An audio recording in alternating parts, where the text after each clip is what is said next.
Well, good morning. My name is Amy. I'm one of the student care workers here at SMBC, and I'd love us to give a warm welcome to Carolyn, who is joining me today. This is our second conversation spot this semester, and we actually prioritise these conversation spots because we think conversations are a really important part of our community here at SMBC, not just to chat about chit-chat, but to think about and talk about things that are Christ-centred.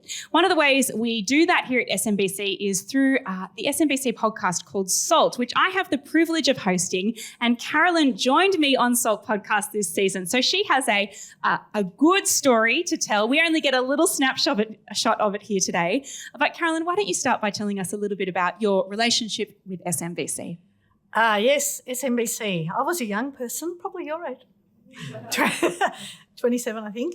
So 89, 90, rocked along and did the diploma with Anthony Bramall.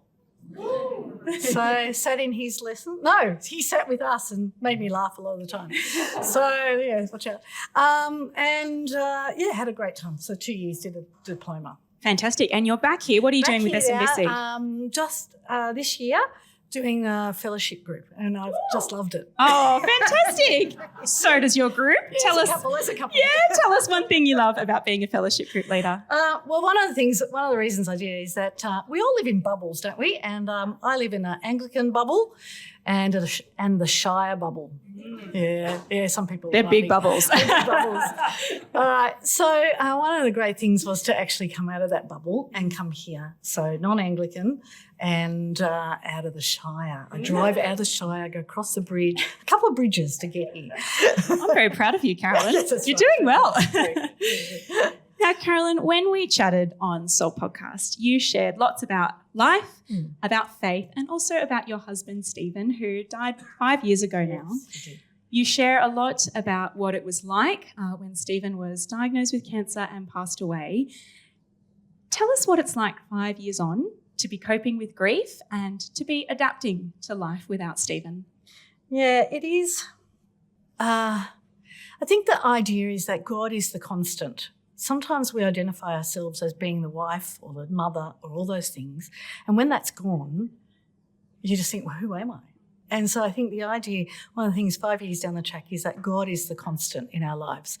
And I am first and foremost his child. And I think that's one of the things you learn as those things are taken away from you.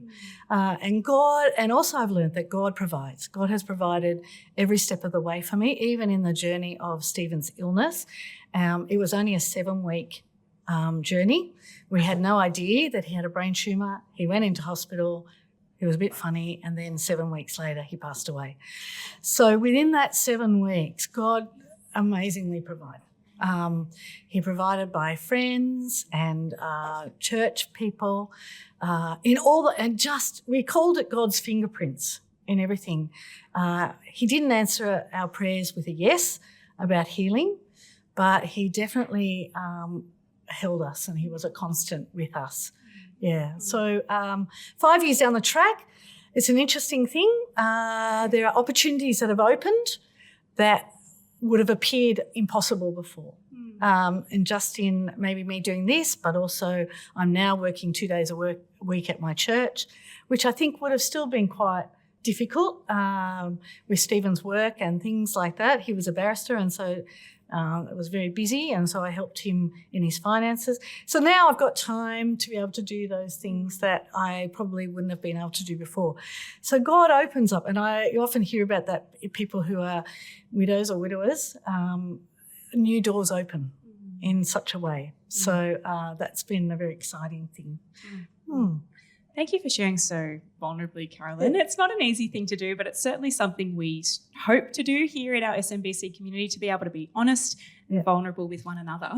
I think something else we hope to do as we head out into Christian life, ministry, mission, is to help people in all seasons of life, but also to help people cope with grief. And I think it's not commonly done very well in Australia, and I think Christians are susceptible to that too. We often don't respond to grief well. So would you mind sharing for us something that perhaps your family, friends, Christian community did that was helpful in your grieving process, and also maybe something that was less helpful?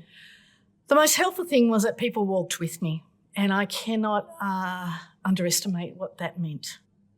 And part of that is actually developing relationships before these things happen, that there are people there that can walk with you. But God provided 2 particular women who were free at that time, and they just walked the walk. And that's an amazing thing. But also one of them, I think Stephen said to her, look after Carolyn, give her flowers. So she buys me flowers at every major thing, my birthday and anniversary and things like that. And so it's just a lovely way. But also 2 other ways that I've really found lovely was people would drop notes in my box, and there was a couple of varieties of them, but this is in the first year of grief. First one was that a couple of women in my church wrote down what their prayers were for me, like literally, and they were just what I want. It was just so lovely to think that they were praying those things for me.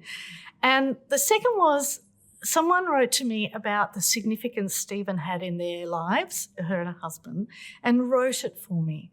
And I just thought that is just so lovely. And I've attempted to do that myself now if somebody has died, just to say, I love this about, your husband or your father or whatever. And it was very kind. So, and I also love that people talk about him and we laugh. I mean, I was away with Anthony just when we laughed about Stephen. And it's a lovely thing that people miss him like I miss him. And they tell me, and that's really lovely. So those are helpful things. I think that. Yeah. That's really helpful. And I'm even hearing, hey, this is when we journey with someone in grief. I think Christians are really great at responding in crisis with prayer and meals and attention. But what I'm seeing from the things that have been incredibly helpful for you is pursuing in the chronic, in the grief as it continues. And people include me, which is lovely. Although some people find that difficult because there's a lot of couples or things like that.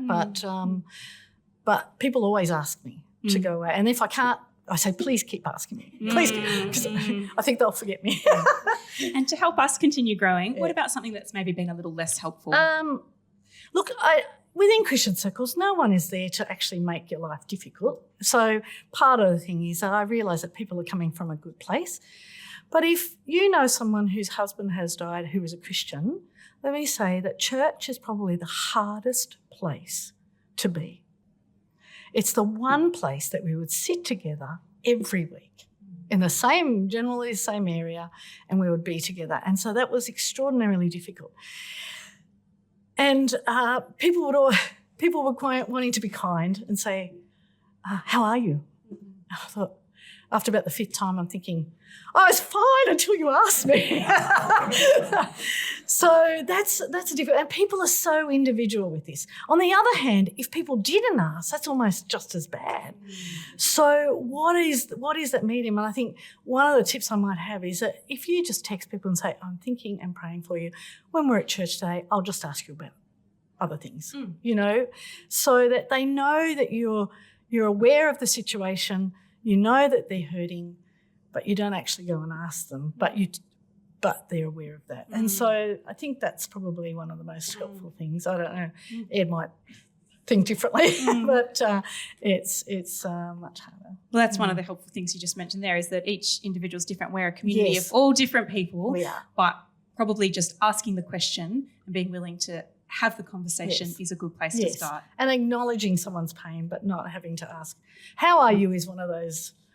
Well, Australians do. It's not a great question. Hi, how are you going? And I'm going to walk away well, Carolyn, thank you for sharing. Thank you for just modelling what it is to ask questions and share. And if you do want to hear a more fuller version of Carolyn's story and many, many wonderful stories that we have in the community here at SMBC, do check out Soul Podcast. Carolyn's was a tearjerker, that's for sure.